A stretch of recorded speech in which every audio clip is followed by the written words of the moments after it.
Halo, assalamualaikum. Balik lagi bareng aku, Ria. Gimana nih kabar teman-teman semuanya? Sehat-sehat selalu ya.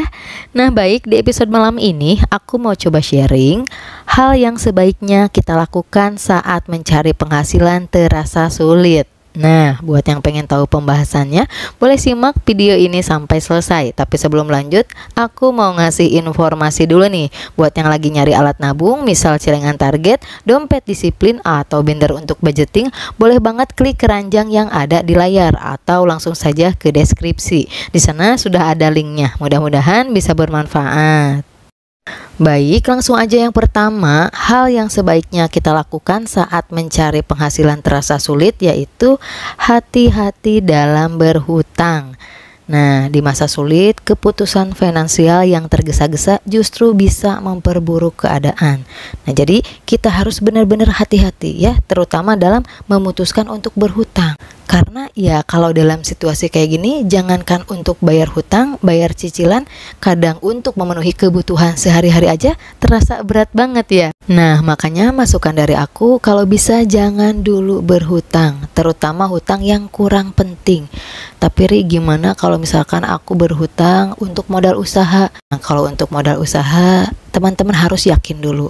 Yakin enggak kalau usaha itu besar kemungkinan berhasil. Kalau misalkan masih ragu-ragu, coba pikir bolak-balik, pikir yang matang, pertimbangin lagi. Karena ini bukan main-main ya. Kalau misalkan nanti usaha teman-teman enggak lancar, nanti teman-teman malah terbebani harus bayar cicilan. Mana nyari uang lagi sulit. Nah, jadi kayak gini aja deh masukan dari aku.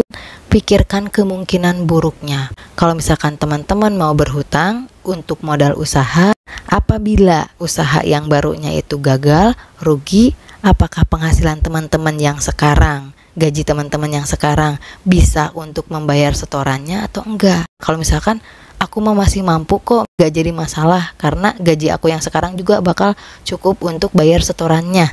Nah, silahkan ya. Tapi kalau semisal gak bakalan kuat nih, gak bakalan mampu bayar dari penghasilan aku yang sekarang, nah gak usah ya. Karena apa? Pasti nanti teman-teman yang ribet sendiri ya, yang benar-benar terbebani. Nah, jangan sampai seperti itu. Kemudian yang kedua, hal yang sebaiknya kita lakukan saat mencari penghasilan terasa sulit yaitu keluar dari persaingan gaya hidup. Membandingkan diri kita dengan orang lain cuma akan ngebuat kita merasa kurang dan kurang. Padahal setiap orang punya perjalanan finansial yang berbeda. Jadi stop bandingkan diri dengan orang lain, stop ikut-ikutan orang lain, stop ikut-ikutan tren. Fokus aja pada apa yang menjadi kebutuhan kita. Karena dengan seperti itu kita tidak akan terlalu banyak pengeluaran. Makanya silahkan mulai sibukkan diri dengan hal-hal yang positif, hal-hal yang produktif, hal-hal yang bermanfaat. Misalkan nih teman-teman punya hobi apa, silahkan pikirkan gimana caranya biar hobi tersebut bisa menghasilkan. Atau berlatih skill baru.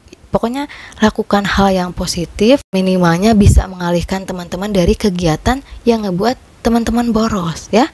Kemudian yang ketiga, hal yang sebaiknya kita lakukan saat mencari penghasilan terasa sulit yaitu batasi pengeluaran. Kalau selama ini pengeluaran tiap hari nggak tahu habis berapa, nggak tahu untuk apa aja, pokoknya tahu-tahu nggak bisa nabung, tahu-tahu tengah bulan uangnya udah habis, nah itu tandanya pengeluaran tidak terkontrol.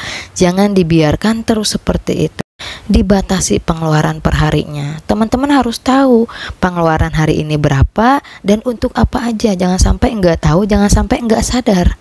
Itu uang hasil kerja capek, jadi harus tahu jalurnya kemana. Kalau udah tahu jalurnya kemana dan jalurnya memang benar, yang bermanfaat sesuai dengan kebutuhan, gak jadi masalah. Yang jadi masalah takutnya uang habis nggak jelas. Nah, makanya sering banget aku bilang ya, biar kita tahu nih pengeluaran kita berapa per harinya dan untuk apa aja, jangan malas untuk mencatat. catat simple aja di handphone. Misalkan nih beli bensin 20.000, catat bensin 20.000. Terus jajan 10.000, catat jajan 10.000. Terus bayar arisan 20.000, catat bayar arisan 20.000. Nanti pas malam dievaluasi, dilihat pengeluaran hari ini berapa dan habis untuk apa aja. Nanti bakal ketahuan. Kalau misalkan banyak pengeluaran yang kurang penting, bisa diperbaiki di hari berikutnya.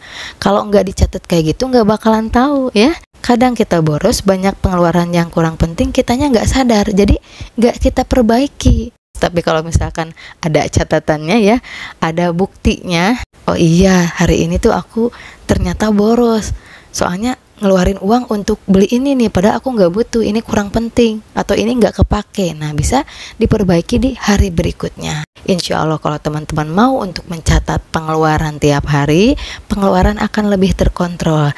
Jadi teman-teman nantinya akan lebih hati-hati dalam mengeluarkan uang ya. Kemudian yang keempat, hal yang sebaiknya kita lakukan saat mencari penghasilan terasa sulit, yaitu usahakan menabung. Seberapapun penghasilan teman-teman, usahakan menabung, terutama untuk dana darurat.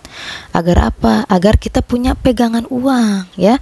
Apabila situasi mendesak dalam keadaan darurat, kalau kita punya tabungan dana darurat, kita akan terhindar dari yang namanya hutang. Jadi silahkan ya teman-teman, usahakan menabung, kalau bisa menabung setiap hari ya. Gak apa-apa recehan juga, pernah aku bahas di video sebelumnya. Dengan kita menyisihkan untuk menabung Rp3.000 per hari, 1 tahun kurang lebih dapat 1 juta rupiah. Itu cuma 3.000 loh teman-teman. Apalagi kalau misalkan teman-teman sanggup 6.000 rupiah, jadi 2 juta setahun. Kalau teman-teman sanggup 9.000 rupiah, dapat 3 juta setahun. Nah kan, kalau nunggu penghasilan besar, kapan mulai nabungnya? Orang-orang udah ngebongkar silengan, kita masih mikir, nabung enggak ya? Nabung enggak ya? Nah, jangan kayak gitu ya. Mulai dari sekarang aja, penghasilan kecil ya nabung semampunya. Nanti pas penghasilan besar, ya tingkatin lagi nominalnya, nggak jadi masalah. Jadi maksimal nabungnya. Jangan ngerasa rugi, jangan ngerasa sayang. Kan hasil tabungan buat kita sendiri ya, bukan buat tetangga, bukan buat Pak RT, buat kita sendiri. Oke, mungkin untuk awal-awal ngerasa sulit, makanya kata aku juga silahkan dimulai dari nominal terkecil. Tapi kalau sudah menjadi kebiasaan, teman-teman akan ngerasa nyaman, malah ketagihan ya. Apalagi nanti kalau udah dapat hasilnya. Jadi silahkan mulai dari sekarang. Apabila kita tidak bisa memulai hari ini, belum tentu kita bisa memulai di hari esok. Nah, baik, kesimpulan pembahasan di episode malam ini mengenai hal yang sebaiknya kita lakukan saat mencari penghasilan terasa sulit. Yang pertama, hati-hati dalam berhutang. Yang kedua, keluar dari persaingan gaya hidup. Yang ketiga, batasi pengeluaran. Dan yang keempat, usahakan menabung. Oke, mungkin cukup sekian pembahasan di episode malam ini. Sekali lagi, aku nggak ada niatan untuk menggurui, aku cuma pengen sharing aja.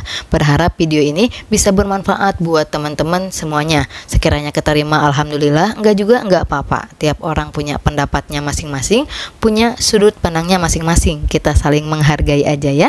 Mohon maaf apabila banyak salah kata. Kalau suka dengan video ini, boleh like, komen, dan subscribe. Wassalamualaikum warahmatullahi wabarakatuh. Sampai jumpa di video berikutnya.